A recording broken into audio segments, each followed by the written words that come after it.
Hello అండి. నమస్తే అందరికీ. Welcome to my channel growing up together. ఈరోజు మన వ్లాగ్ ఏంటి అంటే మా మదర్ రెసిపీ అండి. ఉల్లిగడ్డ కారంలో ఎగ్ వేసి చేయడం. ఎలా చేయాలో ప్రాసెస్ చూద్దాం. ఓకేనా? ఫస్ట్ వచ్చేసి ఒక జార్ తీసుకోండి. అందులో 2 ఆనియన్స్ చాప్ చేయండి. చాప్ చేసి అందులో వేసిన తర్వాత అందులో వేసే ఇంగ్రీడియంట్స్ ఏం లేదండి. జస్ట్ 2 ఇంగ్రీడియంట్స్‌తో మనము ఆ పేస్ట్ చేసుకోవచ్చు. ఏంటంటే ఫస్ట్ ఆఫ్ ఆల్ సాల్ట్ నేనైతే జస్ట్ 2 స్పూన్స్ తీసుకున్నా అండి. నెక్స్ట్ వచ్చి చిల్లీ పౌడర్ దానికి డబల్ సాల్ట్ మనం 2 స్పూన్స్ తీసుకున్నాం కాబట్టి చిల్లీ పౌడర్ దానికి నేను 4 స్పూన్స్ తీసుకున్నా అండి. మీ ఇష్టం, మీ స్పైసీ లెవెల్స్ బట్టి మీరు కూడా చిల్లీ పౌడర్ తీసుకోండి. నెక్స్ట్ వచ్చేసి దాన్ని అంతే ఆ 2 ఇంగ్రీడియంట్స్తో మనం గ్రైండ్ చేసుకొని వేసిన తర్వాత మీరైతే కచ్చపచ్చగా గ్రైండ్ చేసుకోండి. బట్ మా బాబు తినడు కాబట్టి నేను మొత్తం పేస్ట్ లాగా గ్రైండ్ చేసుకున్నా. నెక్స్ట్ వచ్చేసి ఒక ప్యాన్ తీసుకోండి. ఒక ప్యాన్ తీసుకుని అందులో ఆయిల్ వేసి ఆయిల్ బాగా వేడి అయిన తర్వాత తాలింపు గింజలు వేసుకోండి. తాలింపు గింజలు కూడా బాగా వేగిన తర్వాతే నెక్స్ట్ మనం ఏదైతే చేసుకున్నామో ఆ పేస్ట్ అందులో వేయండి. ఓకేనా అండి? ఇంకా బాగా వేగలేదు కాబట్టి ఇంకొంచెం సేపు ఆగి ఆ తర్వాత నేను ఆ పేస్ట్ వేసానండి.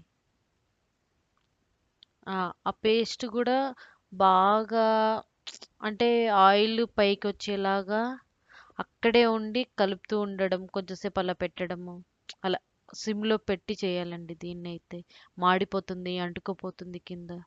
అందుకని సిమ్లో పెట్టి నీట్గా ఆయిల్ పైకి వచ్చేలాగా బాగా వేగనిచ్చిన తర్వాత 2 ఎగ్స్ వేసేయడమే అండి. 2 ఎగ్స్ వేసి జస్ట్ అలా అలా అలా కలపడమే. మరీ ఎక్కువ హైలో పెట్టి కలిపేసి అక్కడక్కడే అంటే మనకి ఎగ్స్ లాగా ఉండవండి. మొత్తం ఒక మామూలు పేస్ట్ లాగా అయిపోతుంది. జస్ట్ చేసామంటే చేసాము అన్నట్టు కొంచెం కలిపి ఇంకా సిమ్లో పెట్టేయడమే అండి. సిమ్లో పెట్టిన తర్వాత ఇప్పుడు చూడండి ఎలా వచ్చిందో. ఎగ్స్ బాగా పొంగింది కదండి. ఇప్పుడు మనం కొంచెం హైలో పెట్టి అంటే మీడియంలో ఫ్లేమ్లో పెట్టి బాగా దాన్ని ఇలా ఇలా కలుపుతూ ఉండడమే అండి. అక్కడే ఉండి చేయాలండి, లేకపోతే మళ్ళీ మాడిపోతుంది. నేను ఎలా చూసానో చూసారు కదా, అలా బాగా కలిపి నెక్స్ట్ అయిపోయింది, ఇంకా అంటుకోవట్లేదు, నీట్గా మొత్తము ఎగ్స్గా వచ్చిందంటే ప్రాసెస్ అయిపోయిందండి. అంతే, జస్ట్ 2 మినిట్స్లో ఆ ప్రాసెస్ అయిపోతుందండి. చాలా సింపుల్ రెసిపీ అండి. ఎంత సింపుల్ అంటే మీకు టైం లేనప్పుడు మీరు ఆ రెసిపీ బాగా చేసుకొని తినేయడం. నెక్స్ట్ వచ్చి నేను చపాతీ ఎలా చేస్తానో కూడా చూడండి. ఉమ్. నేనైతే ఆఫ్టర్నూన్కి నా కోసం కూడా చేసుకున్నానండి. మా ఫాదర్ అంటున్నా, జస్ట్ మా బాబు వాళ్ళ ఫాదర్ అండ్ మా బాబు వాళ్ళిద్దరు కలిసి ఆఫీస్కి వెళ్ళారండి. మా హస్బెండ్ వాళ్ళ ఆఫీస్లో ఏదో కిడ్స్ని తీసుకురమ్మన్నారని వాళ్ళిద్దరు వెళ్ళారండి. అందుకని నా కోసం కూడా సపరేట్గా కలిపి పెట్టుకున్నాం. మధ్యాహ్నము మనము చపాతీలు చేసుకోవచ్చు కదా, మళ్ళీ నా కోసం ఎందుకు రైస్ చేసుకోవడం అని నేను చపాతీస్ నా కోసం కూడా కలిపి పెట్టుకున్నా. ఇప్పుడు నేను ఎలా చేశాను, నేను జస్ట్ నార్మల్గా చపాతీ మేకింగ్ అండి నాది. మరీ మడతలు మడతలు అది టైం టేకింగ్ ప్రాసెస్ అని నేను జస్ట్ నార్మల్గా చేశానండి చపాతీ. నాకు ఆ ప్రాసెస్ కూడా వచ్చండి.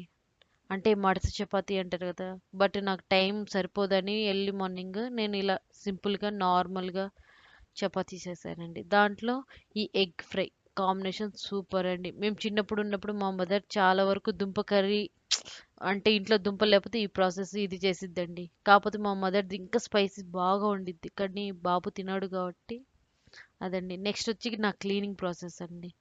చూసారు కదా, అన్ని బెడ్షీట్స్ అన్ని చేంజ్ చేయడం అండి. ఎవ్రీ మండే ఆర్ సాటర్డే ఆ 2 డేస్లో ఏదో ఒక 1 డే బెడ్షీట్స్ అన్ని చేంజ్ చేయడమే అండి నా ప్రాసెస్. ఇది నా వ్లాగ్ మీకు నచ్చినట్లయితే ప్లీజ్ లైక్, షేర్, కామెంట్ చేయండి. ప్లీజ్ సబ్స్క్రైబ్ చేసుకోండి. చాలామంది నా వీడియో చూస్తున్నారు కానీ బట్ సబ్స్క్రైబ్ చేసుకోవట్లేదు. బాయ్.